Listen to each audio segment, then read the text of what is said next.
Hello, everyone. Welcome back to the Entrepreneur Hour. I'm your host, Miguel Sanchez, and in my ever growing quest for financial freedom, I'm creating content around creating multiple revenue streams. And in my content, I'm looking for different revenue streams and I'm trying to figure out what the best ways of coming out of this economy are going to be for everyone. And hopefully, by learning with me, both you and me can both be financially free.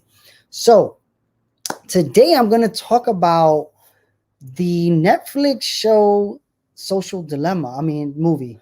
The reason why, how does this have to do with revenue streams? I think it has a big reason, a big thing to do with the type of companies that are going to be created going forward. So if you haven't seen the movie talks about how social media networks are being created to use humans as the product, right? And based on that fact, it kind of shows you how, and it's interesting because I definitely made a TEDx about this same thing. Definitely check it out. It'll be in the description. It's not there right now, but it will be there. Which is the problem is right now, humans' data is the value. It's more valuable than oil, they're saying, but humans don't reap the reward from that data value. The companies do. And what these companies are doing is they are using artificial intelligence to like draw more data from us and keep us on these platforms through all kind of tricks that the human brain has been built for millions of years to use for survival. Now these business plans are using them to make more money. So in that documentary / movie, it pretty much talks about a bunch of these software, like right now you're probably watching on, which after watching it is like, I'm part of the problem maybe, but not really, because I'm trying to educate people just like that documentary is. And I think by creating more things like that movie and content like mine, the population will start to use its power to guide where the future business models go. Because right now, the business model for these current social media platforms is, how do we keep people on them as long as possible? How do we keep using our AIs and machine learning to addict people to our platform? Pretty much they use the same exact tools as gambling games use, right? So, and if you don't know what that is, I'll give you a quick background of what the gambling mechanic is. It's basically gamification. So if you watch, I have young boys, they can play a game all night, stay up the entire night playing a game. How does that happen? If they're not playing that game, they're sleeping at 10 o'clock, no problem, right? But when they play that game, what happens is there's this thing called dopamine. Dopamine is a drug that your brain uses to get a high. It's a high that happens when your brain releases dopamine. So games have been gamifying that, and so do gambling games, right? So whenever a gambling game, what gambling games do is they give you small wins and a lot of losses. And then every now and then you have the chance to get a big win. And when you see big wins or you have a big win, the dopamine that comes into your brain is such a high that you get addicted to it. So that's why people get addicted to gambling. But what's happening right now is people are being set up to get addicted to these apps. And, even things like I'm doing right now, I am currently part of the problem because of what I am doing right now, which is I'm creating a show on these platforms. What I tell myself on why it is different is because I'm not trying to create something that addicts you. I'm trying to give you information so you understand what's going on, because most people don't even know this is happening, right? Of course, you look at it. Why do you think Apple has released the app that shows you how much screen time you're using? That's them getting out in front of this and starting to say, look, we are going, but they benefit too, right? Why? Because their device is what you've already paid for, and all these apps and stuff are on their device. So you paid all the money for the device, they win. They, of course, they have their other ways of making money off of you, but not like these apps. These apps, the only way they make money is by you being on them and them selling advertisers to put in front of your eyes. So what happens in those cases is, me as an app, I have to say my business model is I need to make money, especially when I go public, right? So if I go public, like we spoke about yesterday, I have to ensure shareholder value and grow it. So if my product is built to make human beings the product, and by keeping human beings on, I make more money, I have to make you more stay on this product. And if you remember, I don't know if it was this year has been crazy. I think it was last year where Zuckerberg said, I'm going to make it so you spend less time on Facebook. Do you remember that, when he said, you know, Facebook is going to change the way it works? I think it had to do with the election. Because they were implicated in the election or something like that. But he basically said the experience is going to be enjoyable, but you're not going to want to be on it as much. That was the canary in the coal mine of him admitting that their AIs pretty much can control how much time you spend on these platforms. They have AIs that know exactly what to do to keep you on them. And they're constantly creating new features to make you, to draw you in and keep you longer. So what he was saying is he was kind of saying, look, I'm going to take my foot off the pedal here and we're going to chill, because we understand that if we take this too far and addict people too much and create too much turmoil in the world, our platform is going to go away. So let's take our foot off the gas, chill on the algorithm addicting people to stay on the platform all day, and let's start using what we know to make the experience more enjoyable, but less time. What will that do for advertisers? I don't know, but I'm sure there's a plan. So why am I talking about this when I'm talking about multiple revenue streams and different technology and stuff like that? Is because when you look at companies that are being created right now, the biggest companies in the world use this right now, right? Amazon is using this. There's algorithms in Amazon that make you shop more, that know what you're going to buy, that show you things that you most likely will purchase. Google uses this. YouTube uses this. Anything you hear with an algorithm, the algorithm is being created to make sure you use the product more. Depending on what that product is, most of the time right now with the current business model, and I'm gonna give you two examples. The current business model of freemium, meaning YouTube, for instance. YouTube, you go on YouTube, it's free. You can watch thousands of hours. You can watch literally all day, every day YouTube. I think they said 5 million hours is a minute, or put some crazy number of content is put up every day on YouTube, every minute. So it's free though, right? It's free to watch YouTube. Why is that? The same reason it's free to use Facebook. Same reason it's free to use Instagram. Because those companies make money on the advertisers showing their ads to you on their platform. So YouTube doesn't need to charge you. They'll put ads in front of you and they'll make money that way. If you get to the point like I'm trying to get to on YouTube, eventually they split the revenue with people like me that create content and have advertisers put in front of their content. So in a way, that's kind of like TV, right? Where TV, there's ads around the TV, around the shows, the commercials, and that's how the actors are paid and the production teams are paid and the stations are paid. What YouTube did was they used an innovation and said, okay, people are going to be online. We don't need commercials in the old school way. We'll put banner ads.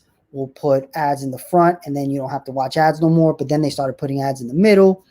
But by doing that, we can make a lot more money than having a TV station, right? We were going to have billions of people putting up content, and ads will be playing all day long on that platform. So by making the algorithm make you continue wanting to watch, they are making more money. But now at least they're including the creators in the monetization, right? So when I monetize my channel and I start making money from my channel, me and YouTube will kind of be in a partnership. They call it YouTube partner. Basically what happens is me and YouTube will split. I think I get more or they get more. I forget which one. We'll split that advertising revenue, right? So it is in my current interest for YouTube to grow, because then I can make money too, right? But in the history of the world and the current situation of where we are as humanity, when you watch that Social Dilemma, documentary, movie, whatever you want to call it, you see that we're heading into a bad place. We're heading to a bad place with this if it's not curtailed and used in a different way, right? So when I talk about technology, a lot of times what I'm doing is I know this stuff. I'm trying to give the information to people like you, whoever's watching, so you can start to make better decisions about how you navigate technology. Because for me, I navigate technology through an entrepreneur lens, not that much from a consumer lens. I don't really use these platforms as much as others do for personal use. I'm mostly trying to game them and figure them out how to use them for business. I'm really not caring about putting up pictures of my kids and stuff like that. I do that in certain platforms like Facebook for friends and family that follow me. Instagram, I used to do it. I kind of stopped on Instagram because Instagram is more public. So with Facebook, I just control who's my Facebook friends, and then there you'll see pictures of my kids and stuff. But everywhere else, I'm really just trying to understand it for business. But most people are not. Most people are really, really involved. And if you ever look at your screen time, numbers, sometimes you're like, there's no way. No way. How could I have spent 8 hours today on this screen? But then it's not lying to you. It's not lying to you, right? So at the end of the day, what's happening though is what I'm seeing right now as an entrepreneur that's creating products is when you create something, what comes of it it's not always what you thought, right? So I highly doubt Zuckerberg when he was creating Facebook, or the brothers, the guys who were creating Google, or Steve Jobs when he was creating Apple, he thought he would be creating something that did this to humans. Steve Jobs did know it though. When he launched the iPhone, he said it. He said, I won't let my kids play with the iPhone. Right? So, and that was kind of like, that's interesting. And me as a technologist, I kind of take the other approach, which is I want my kids to understand what is out there so they can understand how to game it eventually too. I'm definitely going to teach my kids how to, and they're already this summer. I started to put the seeds of entrepreneurship in their brain, and I'm just starting to see the sprouts now. This summer, they did absolutely nothing. They were supposed to work with me all summer. They chose not to, but I believe because I was in the house working and they were able to see my calls and what I was doing, it started to put the seeds. So that's why I want my kids to understand this, because I do believe it's the future of commerce. I don't know how it's going to end up, but I do know that right now, the way we interact on social media is a big way of the future, because look what just happened with COVID. We're not going out to stores. We're not going to bars. We're not going to baseball games, basketball games. We're not meeting each other to hang out. We are online on social media. And this is probably going to become more normal of people being less wanting to be out. right? And you already see it. I'm one of those. I don't want to be going to clubs and bars. I'd rather do a Zoom call than drive an hour to meet someone. And I know in a way I need to like change that, but convenience is king, right? And if you think about it, if I told you, hey, let's meet in Manhattan, and you live in Brooklyn and I live in the Bronx, it takes us both an hour to get there, hour to go back. If we did a Zoom call, no problem, no travel time at all. We get what we got to get done online, done, and we move on, versus 2 hours of travel time, finding parking, paying for parking, food, drinks, whatever it is. Of course, there's times for that. And I'm not saying that should go away, and it won't go away. But I do believe the way what just happened kind of forced humanity into understanding the opportunity of technology to make life much more convenient in many ways, right? So social media is a huge part of that, and I don't see it going away. I do believe there needs to be a different type of business model. And when I watched that, and it just reminded me of my TEDx, where I was saying I started to really understand. I've been trying to figure out the next business model. And what I think the next business model is people being paid for their data. Orbital, what's up, Axel? How you doing, man? We got to catch up for sure. I definitely want to talk to you because I'm about to make a PC. I want to pick your brain.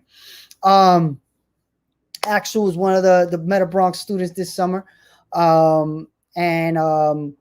Even them, this whole summer, I was putting in entrepreneurship seeds in their brains. We had over 350 young people come into our program, all remote. If it wasn't for it being remote, we would have had a lot less students, and a lot less students would have got some of those seeds, right? So the idea of the new business models not being used to addict humans to them, that is where I think we need to go. But I don't think that's where humanity is going to go for a while. I think most things want to keep your attention, but it's inherently in the business model if they have to keep you on the platform, because that's the only way they make money. So if you take the two business models, Netflix and YouTube, right? I just told you about YouTube. YouTube, they take you and they say, watch the next video, We're going to show you things that we think you're going to click on. And when you click on them, we know that video made you click. So maybe it makes more people click. So we're going to show it to more people. So every time you like and subscribe, please, so like and subscribe my channel. I know I'm talking about what you shouldn't do, but you should do it for me, because I'm going to teach you how to work this technology, not just be used by it, right? So when you click on something on YouTube, Facebook, Instagram, whatever it is, you're basically, that like button is reinforcing that they should show this to more people. So how does it work? I post my video, Instagram, Facebook, YouTube, wherever, Twitter.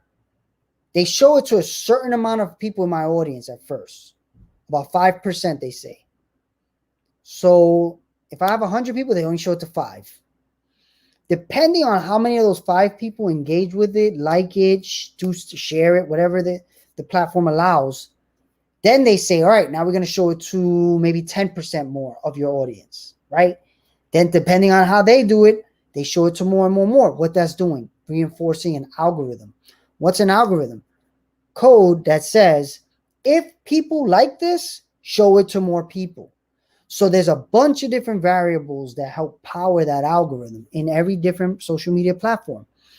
But Netflix uses algorithms as well. But their algorithms are different because they don't need to keep you on all the time.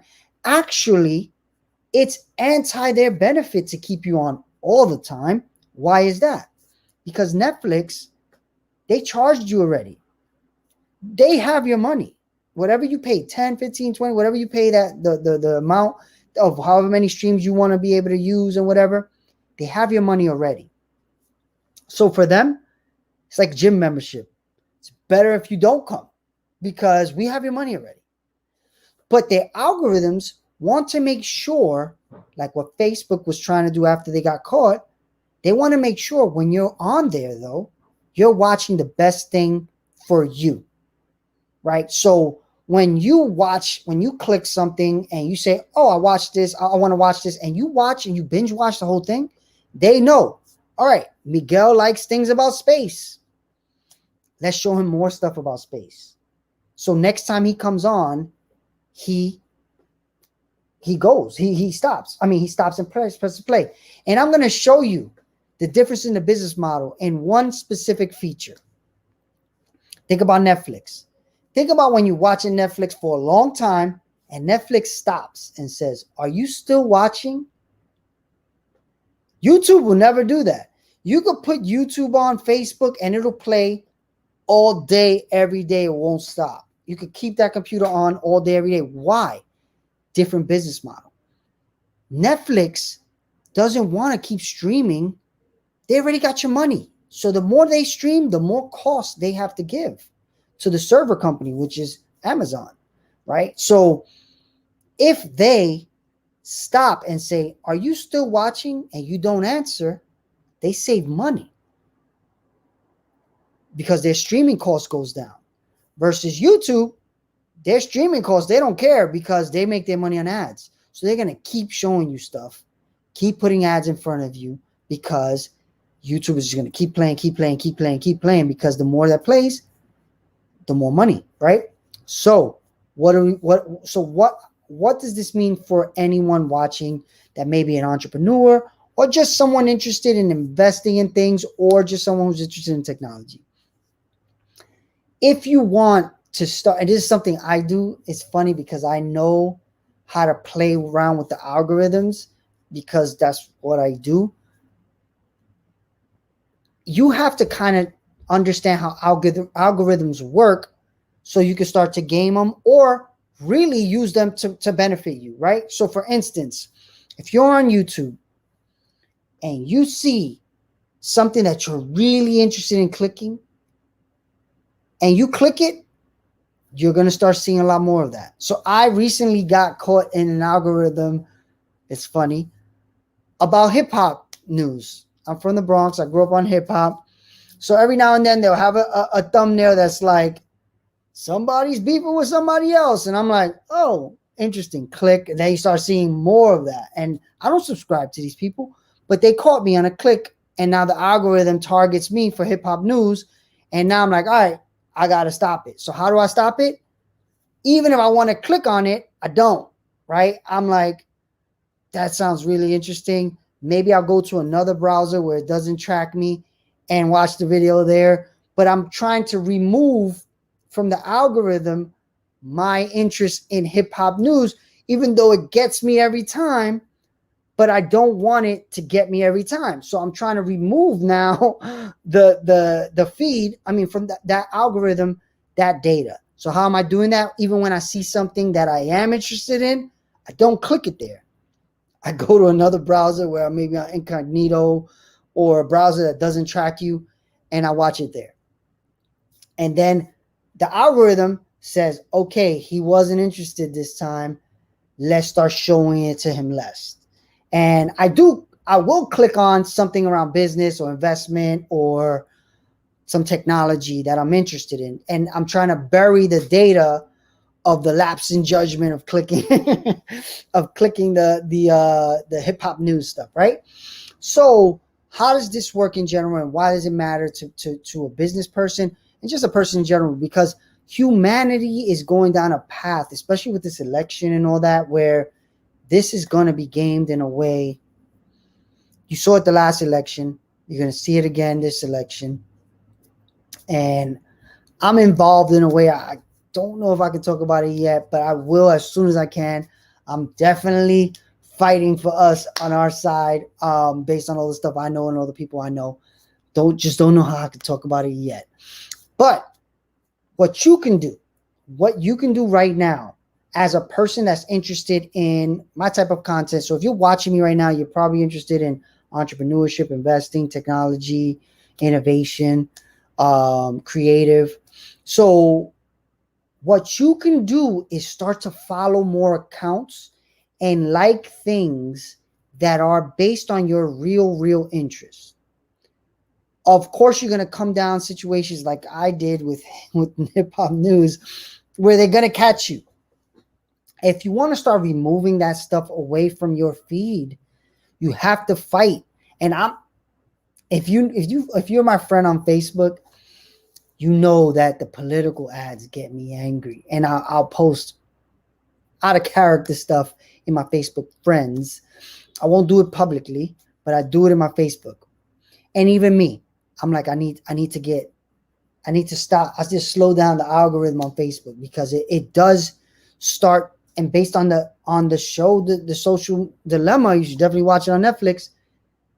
I am reinforcing the algorithm every time I do it, right? And I understand that, but my hope is really to use it in a way to educate people on what's happening, so they don't get put in a bad situation by not knowing what's going on. But I know by me doing this, I'm reinforcing it. So for Facebook, I'm going to eat it on Facebook, because I definitely think this election is important. So I'll get off the politics. But for business, right? Facebook, this is why it's so important to be your own media company as a business. So when you see me creating this content right now, I am basically the Dan Rather of Mass Ideation and MetaBronx. Right now, those are my two main companies. I got a bunch of other stuff going on behind the scenes that are not as public, but even I am still even that for those, because when those come out, I'm going to talk about them, right? So the bigger my audience gets, the easier it becomes for those companies to do well. So I need to work the algorithm for myself too, right? So for me, part of what I do is I post content, not enough anymore, around the technology, creative, entrepreneur stuff, innovation. I do it mostly on LinkedIn for that. That's because if you end up liking one of those, LinkedIn or wherever I posted might show you another one of the things, maybe my show, maybe another thing I post. And then you'll learn more about my businesses, and then maybe hire me or use one of my apps or donate to my nonprofit. All of that is why I personally use it. And that's why I'm talking to you right now about how to think about it. When you think about the social dilemma as a human being for society, there's one way of gaming it. The second thing is, as a business, we have to do better about figuring out what the next version of the dominant business model is. And for me, like I said in my TED Talk, I think what it needs to be is we need to start understanding our data. So every time you click, and that's what I'm doing when I say I'm like gaming the algorithm, I'm controlling the data I give YouTube. So if YouTube, every time it shows me Tupac did this, or Big Pun this, or like whatever hip hop thing that they know I'm interested in, every time I click it, I gave them data that I really am interested in it. YouTube shows me an ad. That company paid for an ad to target people interested in hip hop. So I'm giving up data. YouTube is giving them money. They're sharing that money. At least YouTube is one of the only ones that at least they share that money with the content creator. So that's why, in a way, I'm focusing on YouTube mostly.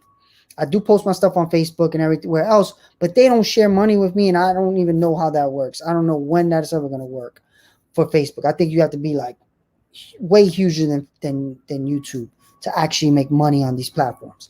But part of my strategy is I'm not really caring about making money on the content. I know I make money around the content, outside of the content.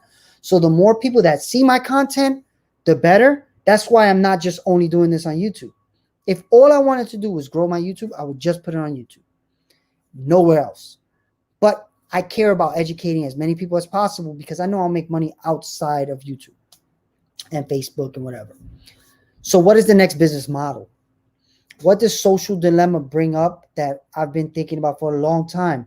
And I kind of started talking about it in a few episodes ago, was As a business, you need to learn for your own survival, what are the biggest things that have a chance of killing your business?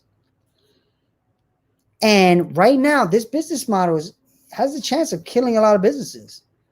Like if you are in the social media business right now and that movie is starting to gain traction, you're worried. You're worried because the jig is up, right? So what is the next business model? I just told you YouTube shares some of the revenue with the content creators, right? I actually believe the next business model needs to be these platforms share some of the revenue with its users. And I don't know who's going to be the first one to do this, but the first one to do this, I hope I'm involved. But the first one to do this, talk about YouTube has 2 billion active users, they say. Who knows how many of them are fake? Imagine telling the world, by using our social platform, we're not going to addict you. We're going to pay you. Who wouldn't sign up for that? Even if you're making $10 a month, $5 a month, $2, $1 a month, you're more likely to use that social media platform than one that doesn't pay you at all. The only way you wouldn't is if they've addicted you so bad that you have no way of getting out that algorithm spiral to get out of it, right? So to me, the next business model I believe that will do very well, and I hope to be a part of it, like I said, is one that treats the user's data as valuable as it is, but also lets them get a piece of that data. So when you watch that Social Dilemma show on Netflix, listen to what I'm saying. If you haven't seen it again, every time they say what they're saying, the answer is always what I'm saying. Okay, if you change this so that you didn't have to addict them and they made money, because what they're saying in there is what I've been saying is what happens as more people don't have things to do. Like what happened in this pandemic? All these companies grew in value. Why? We were all home watching YouTube, on Facebook, on Instagram. Advertisers were not advertising because they were fighting for our dollar. In every down economy that happens, every single one, everybody knows it. So this is not going anywhere unless something comes out to change it. And I've seen already things, privacy first, pay. Most people just don't want to pay for something. And I even saw one time, I saw a thing somebody posted. Would you pay for Facebook right now? If you're on Facebook or whatever you're watching on, let's see, right now people are watching on YouTube and Facebook. So if you're on YouTube and YouTube said, okay, the only way you're going to start being able to watch this is if you pay $10 a month. If you're on Facebook and they say the only way you're going to be able to log in is if you pay $10 a month, would you pay for it? I'm interested to see that in the comments. Would you pay for it? Would you pay for YouTube or Facebook right now, or Instagram or Twitch or wherever you are? Twitter? Most people say no, even though they're addicted to it and watch and on it all day long. They still wouldn't pay $10. They'll pay $10 for Netflix because the perceived value from the start was Netflix is not free. You're going to pay $10 a month because you can't get this stuff. You have to get DVDs. Now you don't get the DVDs. That's physical. So you still think there's some value there, where people don't see the same value towards digital, right? So that's why free was a thing. They put it out free to draw more people in. But then they had to figure out how to make money off all these people being in. So the only way to do that is to advertise them, right? Advertise to them. So in a way, when you choose products that are free, you're choosing a business model that is going to sell things to you and addict you to using it. Games is another big one. If you look at games, when I was a kid, you had to buy a cartridge and put it in your Nintendo, your PlayStation, whatever it was. And that game was the same. Everybody had whatever game it was. They put it in their thing. And you played it. You were addicted to it. But it was fine. Nintendo got their money. Sega, whoever got their money. You paid that $40 for the cartridge. I forgot how much they used to cost. Right? But now, on these phones, what's happening? These games are free. They cost nothing for it to be in your hands. So you don't feel like you need to pay for them. I have games that I've literally played a minute here, 10 minutes there for years, and I have never paid a dime to them. But I know, because I know the game, I know a lot of people are paying them because they're getting them on the addiction. And me, it's one of the ways I train myself on the addiction is I say, no matter what, I'm not going to pay. And it's not because I don't want to support the game. And I have supported some games more because I'm like, I like what they're doing. I'm going to give them the money. Of course, sometimes that could be me, myself telling myself that so I can pay it. But so think about the difference.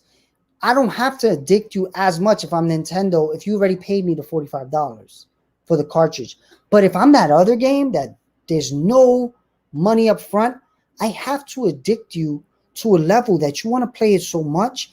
And I put you in this situation where the convenience of paying right now versus waiting a day or 5 days or a month for this thing in the game is an addiction process that they have to do in order to make money. So when you start with the freemium, you inherently choose the business model of addiction. I don't see another way around it. Unless it's free and you get paid, right? The more you use it, the more you get paid. That to me is the next business model. Remember, you heard it here first. And I said it like a year ago on my TED thing. The real way you would never pay for Facebook, Swift. What if it was $1? What? No amount? You wouldn't pay no amount? And I asked that question to anybody. What if they charge you 50 cents? What is the amount? You say, sure, I'll pay it. It's just interesting to me because I want to understand the perceived value. Because if you think about it, the true value of these platforms is enormous. The amount of time you spend on these things, you spend more time on Facebook than Netflix. I think I know I do because I'm at work. I'm working right now and I got Facebook open. I'm doing a video on Facebook right now. Then I go home and I work some more. And then when it's time to relax, I spend like the final hour of the night on Netflix. And then I go to sleep. So all day I've been on Facebook. For an hour on my Netflix, but I'm willing to pay Netflix $20. I don't even know what I pay anymore. I know it's not $9 anymore, right? So think about that. Your perceived value or something is interesting, right? Like it's pretty interesting. And as a business model, if I told you you're going to spend 9 hours a day on this thing because you're going to like it, but I'm going to give you $1 an hour. Imagine that. Imagine that. That's the business model. You get $1 an hour. Based on it, you look it up. Nothing. You will pay nothing. So you wouldn't even pay 50 cents a month. That's funny. That's funny. But you got Netflix, right? I would pay for a platform that wasn't selling my data to anybody and willing to buy it. That's what I'm saying. By the platform saying they're going to pay you, well, no, that's actually a different model because basically you're paying so they don't have to sell the data. What I'm saying is you get to choose if they sell the data, but you also get to reap some of the reward if they sell the data. The same way content creators right now get to reap some of the reward of advertisers being in front of their content on YouTube, right?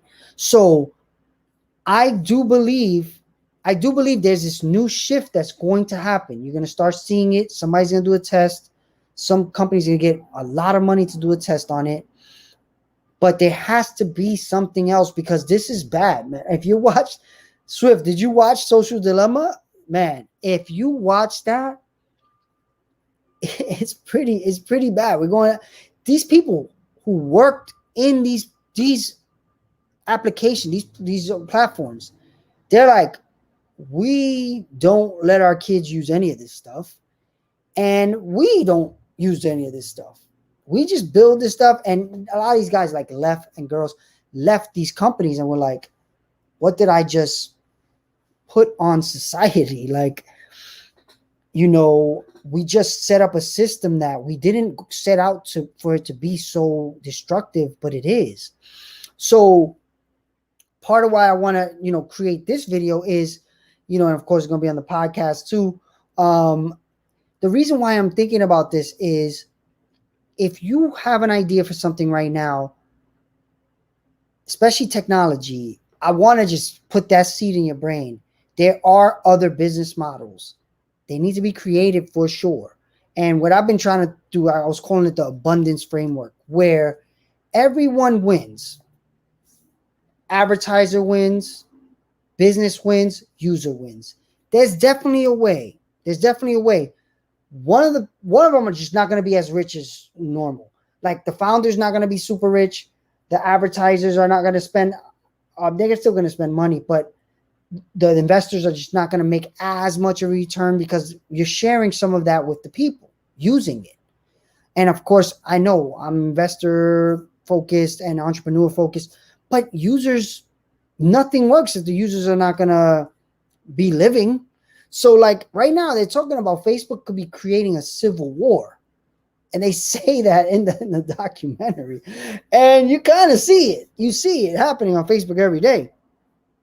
All right. I read digital minimalism right before I saw it. That's why I deleted the apps off my phone. You did?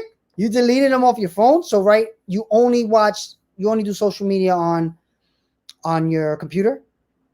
I've been thinking of doing that. But I know I use it for business, and that's maybe my addiction talking. Like, you can't delete this. You need it for business. But I'm like, can I? Maybe I can, So you don't have how many people in the audience don't have these apps on your phone? I'm really interested. If you don't have social media apps on your phone, definitely put it in the comment. I want to know you. I want to know more about you. Because you are one in a million at least. But I definitely don't see that becoming more normal. I don't. I see it going the opposite way. There's something called the bottom billions, which is there's 7 billion people on Earth. I think going closer to 8 billion. And they are all a lot of the bottom, let's say 2 to 3 billion, are about to get cell phones for the first time. So what happens in that case? They basically, hold on, someone called me, so I gotta keep the record again for the podcast. What happens to those people that just getting cell phones for the first time with apps like Facebook and games? They're about to get dopamine trip like they've never had, right? Because they're used to a different world, and now you're going to throw this crazy device that has all these different possibilities with these addiction mechanisms to it. So these bottom billions, when they get it, who knows what's gonna happen? This is a huge thing with technology right now. The poorest people in the world are about to get technology, and you've been seeing it more and more. But now, look it up. It's called the bottom billions. So I really think once every one of the 7 billion people on Earth have these devices, if all we're doing is trying to extract data out them to make 4 or 5 companies rich, it's not a good society to be in. It's not going to be a good society. Like, we need to figure out a different path. But what if all of those 7 billion, because a lot of those 7 billion are super poor. Remember, they say 1% is the rich, right? 99% are poor. And I'm not considered rich. And I'm considered rich to the people there, but I'm not in the 1%. Right. But I'm maybe in the 2-3%. I don't know. But the people in the 97-98%, they are like surviving on like nothing a day. What if you said, okay, use our app, we're gonna make $1 a day? That I don't know how it works. I really don't. But we need to start collectively thinking about it.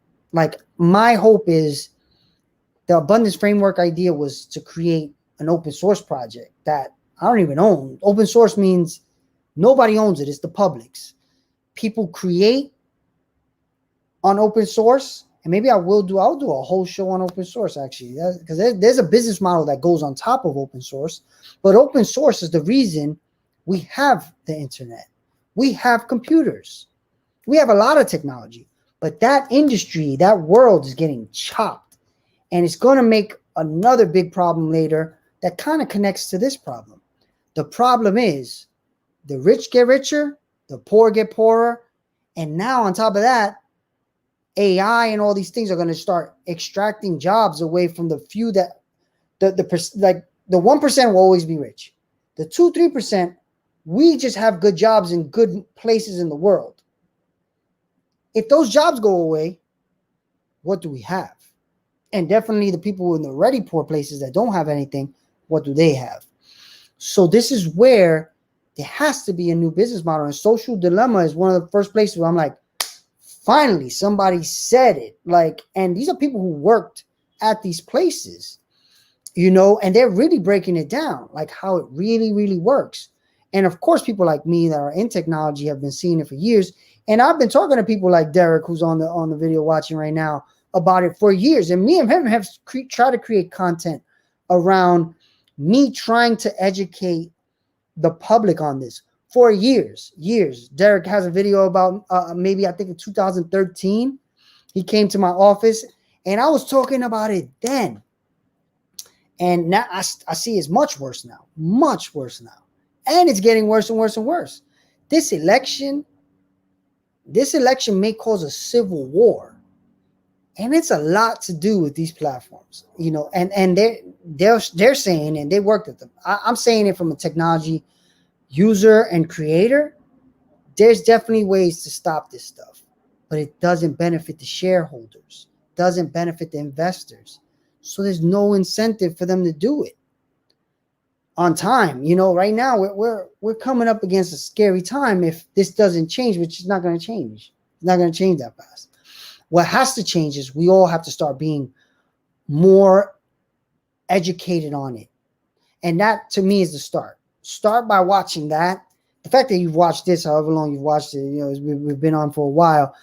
I thank you, first of all. Like this video so more people can see it, because this is the type of video that people need to see. It's not just, hey, let me addict you to my algorithm. It's more like, let me addict you to getting the information that you need. Because if you don't have it, you're going to put yourself in a situation not even knowing how this works.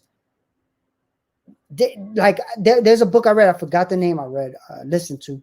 The guy said this, and this was scary. And this is what we're in. He said, right now, humans are the most dominant animal on the planet, right? No doubt about it. We control most of this planet. We're nowhere near the strongest. If a human fell in a cage with a lion, that human is finished.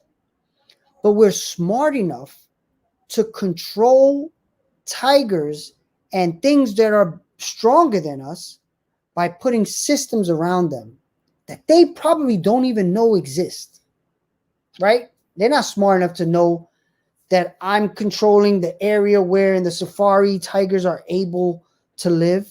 And then we have zoos and we control that. We put tiger in zoos. They don't understand that, but we control them without them understanding it. And what he said in the book is AI already may be controlling us in the same way.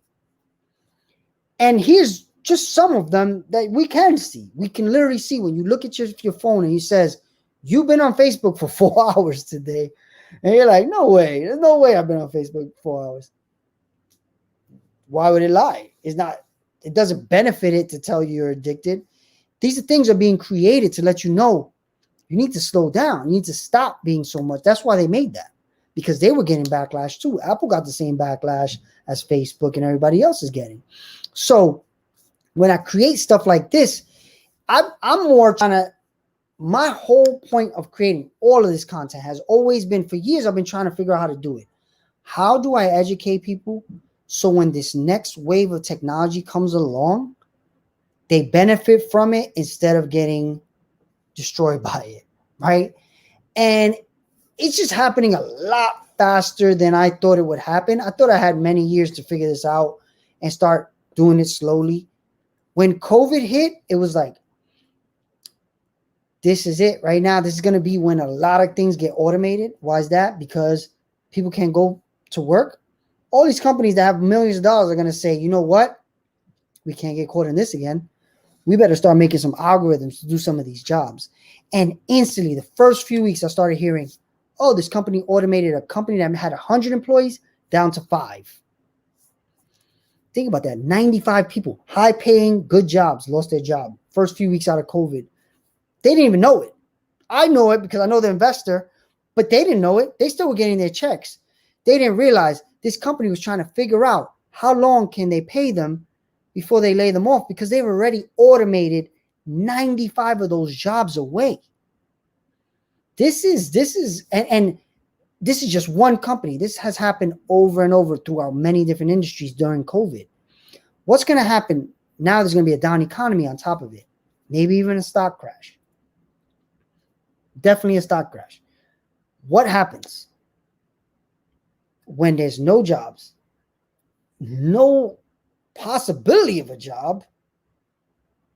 What do you do, right? So to me, this technology thing is not an option. You have to understand it. You can't just be like, oh yeah, I'm not a tech person.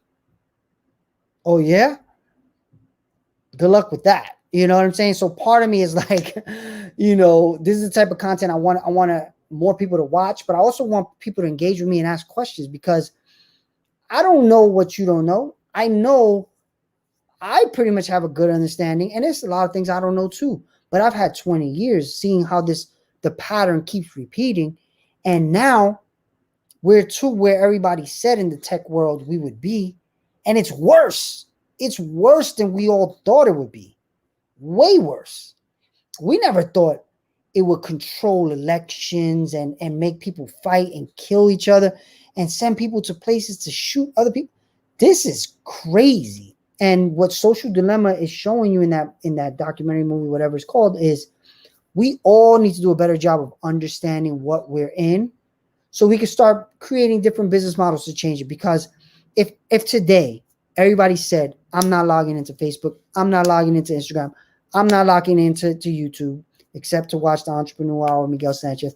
No, if you did that, these companies would instantly have to think different, right? But we're not doing that. We're spending more time on these platforms and reinforcing their algorithm and growing their value. And all of them have this. Amazon's doing it. Like I said, all these big companies, there's a reason they said $70 trillion or something crazy was transferred to the wealthiest people during this pandemic, because they had the system set up to benefit from us being in our house, and all they got to do is ratchet up the algorithm and draw you in more and more and more, and make you do things you don't even think you should be doing. Like Amazon have record sales during a pandemic, right? People worried about money. Record sales. Because the algorithm knows what to show you. It knows. If Miguel sees this camera right now, he's probably going to buy it because he's making content. Sold. And also backed by the fact that the government is giving people free money right now. These algorithms know, hey, people have money right now. They're going to spend it. Might as well spend it with us. Let's get you, instead of, hey, why don't we teach these people how to save? Because who knows how long this is going to be. Maybe if we teach them, save this money, because next year, who knows what's going to happen. Why there are no algorithms like that?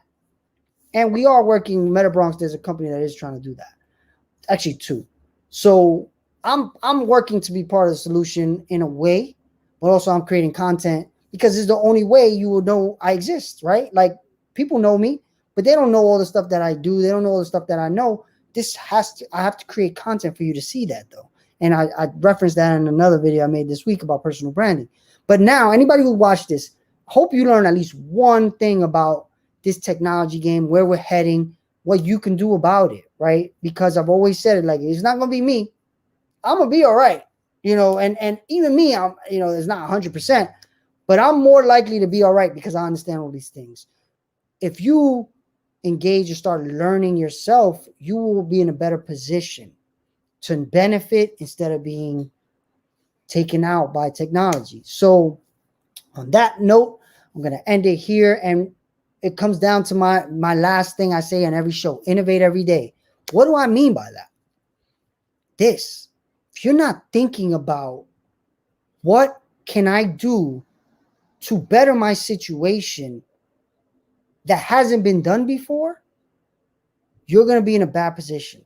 So when I say innovate every day, I'm not telling you be a technology guy or girl or make a website or game. I'm telling you to think about innovation for yourself and your family. And what I mean by that is think about how you can change your situation in ways that you haven't before. How can you maybe take something that you did do some of and you didn't do some of and join it together and do something new to possibly set you up for much better success going forward than sticking to whatever you're doing right now? Because I'm working on a speech right now. I have a guy working with me to do I'm doing public speaking. If you're not innovating, you are dying. And you'll see my talk one day about it, but research that. Look that up. Look at how many companies, and if you think about the biggest companies right now, they've all innovated their way to the top. So if you're not thinking about that as an individual for your own self and your own family and your own bills, I worry. So I'm going to keep pumping it out every day. Have a good day. And remember, innovate every day. Thank you for watching.